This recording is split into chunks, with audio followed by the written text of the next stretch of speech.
சுயாதீனம் உள்ளவர்கள். சுயாதீனம் உள்ளவர்களாய் இருந்தும் உங்கள் சுயாதீனத்தை துர்க்குணத்திற்கு மூடலாக கொண்டிராமல் தேவனுக்கு அடிமைகளாய் இருங்கள்.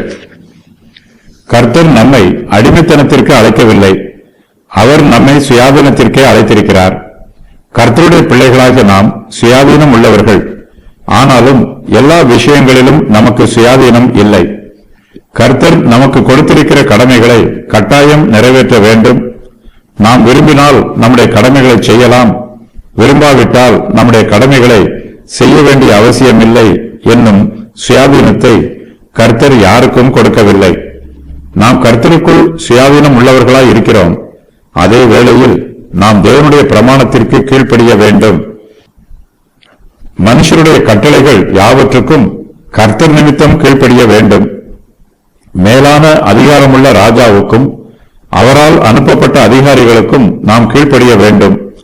நாம் ஆவிக்குரிய ரீதியாக சுயாதீனம் உள்ளவர்களாய் இருக்கிறோம். அதே வேளையில் நாம் கர்த்தருடைய ஊழியக்காரர்களாகவும் இருக்கிறோம், தேவனுக்கு அடிமைகளாய் இருக்கிறோம். விசுவாசிகள் தங்களுடைய சுயாதீனத்தை தவறாக பயன்படுத்தக்கூடாது. தங்களுடைய துர்க்குணத்தை மூடி மறைப்பதற்காக சுயாதீன உரிமை பாராட்டக்கூடாது. நமக்கு எல்லாம் செய்வதற்கு உரிமை உண்டு என்றும் நாம் எதை வேண்டுமானாலும் செய்யலாம் என்றும் தீர்மானித்து துர்க்கிரியைகளை செய்யக்கூடாது. நம்முடைய சுயாதீனத்தை துர்க்குணத்திற்கு மூடலாக பயன்படுத்தக்கூடாது.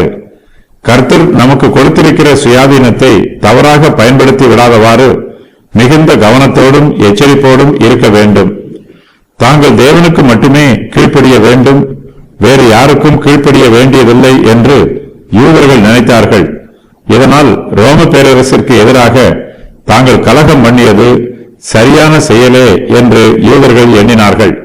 ஆனால் எல்லா அதிகாரங்களுக்கும் கீழ்ப்படிய வேண்டும் என்று பேதுரு வலியுறுத்தி கூறுகிறார்.